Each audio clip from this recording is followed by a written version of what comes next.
Já estamos de volta com o Brasil Urgente na tela da Band Campinas. É para você que está acompanhando a chuva, porque chove na região de Campinas nesta tarde de terça-feira. O Ney vai mostrar a chuva para a gente. É chuva bem-vinda, chuva abençoada. Chuva que a gente espera com muita apreensão. E quando ela chega, chega trazendo alegria, né? Ah, com certeza, porque tá faltando água, velho. Tá faltando água. Chove na região de Campinas. Quanto de temperatura agora, hein? 27 graus de temperatura, segundo o CEPAGRE da Unicamp. Com chuva, a umidade relativa do ar já passou dos 70%. Se bem que é o seguinte, eu tô comemorando a chuva aqui, mas a chuva tá caindo, é bem fraca, hein? É quase um chuvisco, a impressão minha. É quase um chuvisco, rapaz. Faça-me o favor, cadê a chuva, gente? Chuva tão necessária, chuva tão importante, chuva que nós estamos esperando para resolver o problema dos mananciais, para resolver o problema da falta d'água, que é grave, por isso você continua economizando água. Ontem eu coloquei aqui no Facebook aquela pergunta, né, Felipe? A respeito do que você tem feito para economizar água aí na sua casa. Muita gente deu soluções, mas muitas pessoas, inclusive, me questionaram: Salomão, você só está pedindo para o povo economizar água? Não. Desde o ano passado, nós estamos descendo o sarrafo aqui na falta de competência e planejamento das nossas autoridades em relação ao uso da água. Tenho cobrado aqui eficiência na distribuição de água, denunciamos o desperdício de água, o desperdício de água, continuo cobrando as autoridades. A maior responsabilidade de tudo isso que nós estamos passando, e pelo jeito vai piorar, é de quem administra a coisa pública, que não fez o que deveria ter sido feito. Disso eu não tenho dúvida. E não é só na esfera estadual, não. Na esfera municipal também, porque os municípios acomodados continuaram tirando a água do rio, né? Sem reservatório, sem planejamento, com as cidades crescendo cada vez mais e necessitando de mais água, né? E sem contar na esfera federal, que está sofrendo assim como está sofrendo o estado de São Paulo com a falta d'água, está sofrendo com falta d'água para gerar energia. E se vai ter falta d'água, é capaz de ter apagão de energia elétrica se a coisa continuar do jeito como está. Tem mais participações dos nossos telespectadores, a gente segue com esse assunto, porque é muito grave a situação, gente. Eu sei que tem muita gente que não está falando, mas a situação é grave, a situação é grave. Olha só o Eliseu, diz que está tomando banho um sábado sim, 3 sábados não. Diz que quando não tomou banho, ele lavou somente os pés. Ô Eliseu, duro é ficar do lado de quem não toma banho, hein? O Celso, os moradores têm feito várias coisas. E as empresas? As empresas, meu camarada, né, tem que também fazer a sua parte. Eu conheço algumas empresas, aliás, ontem eu estive em uma dessas empresas, em que toda a parte de copo, né, toda a parte usada no restaurante foi substituída por material descartável. Sabe por quê? Porque não precisa lavar depois, você descarta, enfim, gera lixo, mas nesse primeiro momento em que há necessidade de economizar água, foi uma medida encontrada. Agora, as empresas também precisam colaborar. Agora, eu queria um minuto da reflexão antes da gente seguir aqui no Brasil Urgente.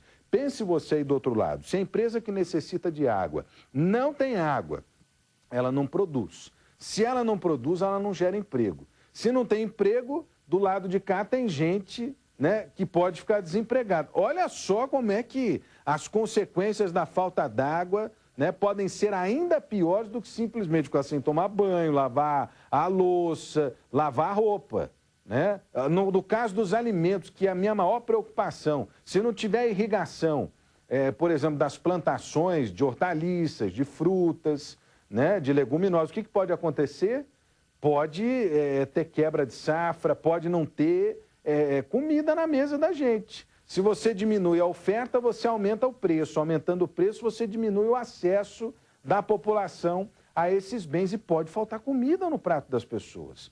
Então, a crise da água é muito maior do que simplesmente ter ou não ter água na torneira de casa. Por isso, nesse momento, temos que cobrar as autoridades, exigir das autoridades, das empresas, da sociedade como um todo, né, que ela faça a sua parte e orar, rezar para que essa chuva possa chegar e surpreender a todo mundo, porque a situação é complicada. Dá só uma olhada em Corderópolis, o que aconteceu. Lá em Corderópolis, a cidade precisou cancelar o carnaval, não foi isso, Felipe Pereira?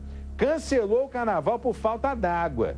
As duas empresas responsáveis pelo abastecimento da cidade, aliás, são as represas, né? Estão praticamente secas. A Iletes Zanotti é quem vai trazer os detalhes para a gente. A reportagem está aqui, ó. Olho na notícia. No barracão da escola de samba Carga Pesada, uma das mais tradicionais da cidade, essa decisão não era esperada. Houve-se uma reunião de emergência, que até a gente achou que seria para discutir verbas, né, valores, e de repente não era bem isso. Na verdade, não haveria mais carnaval devido à falta d'água na cidade. Com os recursos financeiros menores, esse ano, o Carnaval de Rua de Cordeirópolis, que atrai mais de 12 mil pessoas, já seria reduzido. Das 4 escolas de samba, apenas essa estava se preparando. Dos 4 blocos, 3 iriam fazer a animação.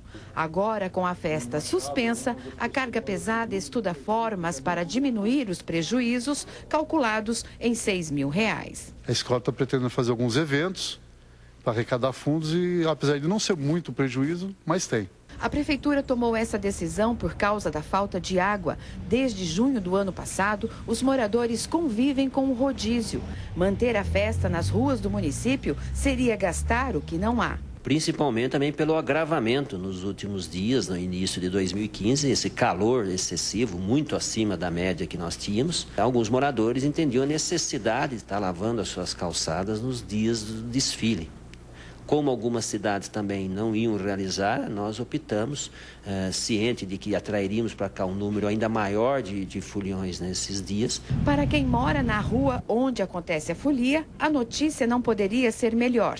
Tudo o que é transtorno que depende de limpeza tem como consequência a necessidade de água. Se falta água, falta limpeza. Então, melhor não ter. Sem dúvida. O município, que tem cerca de 23 mil habitantes, está em estado de calamidade pública desde o início do segundo semestre de 2014, depois que a represa do Cascalho, responsável por 70% do abastecimento, começou a baixar cerca de 6 centímetros por dia.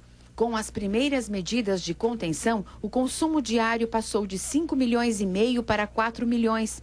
Mesmo assim, nesse período, o reservatório quase secou. Restou apenas o volume morto. Hoje está sendo poupado. A solução para garantir água nas torneiras, nesses dias diferentes, foi buscar outras alternativas, como fazer o bombeamento de cavas. Nas décadas de 60 e 70, com a expansão das olarias, que retiravam argila para a fabricação de produtos, formaram-se em toda a área rural cavas iguais a essas. Enormes buracos que, com o tempo, foram reservando água. Hoje, são elas a principal fonte de abastecimento do município. O problema é que a quantidade existente não vai ser suficiente para muito tempo. Essa, dos 12 metros de profundidade, 8 já foram consumidos. No início desse ano, o consumo voltou a subir por causa do calor. Por isso, a partir de 1º de fevereiro, a cidade toda entra no racionamento mais severo. Nós vamos entrar com a paralisação do fornecimento 12 horas dia, para que a gente consiga manter tanto os nossos níveis de captação, como também os nossos níveis de água tratada para abastecer a população de Cordeirópolis.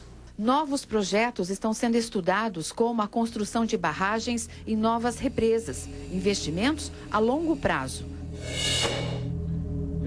Esse é um dos exemplos para que as pessoas entendam que a situação é grave, é grave. Eu passei esse tempo de férias, né? Eu disse para vocês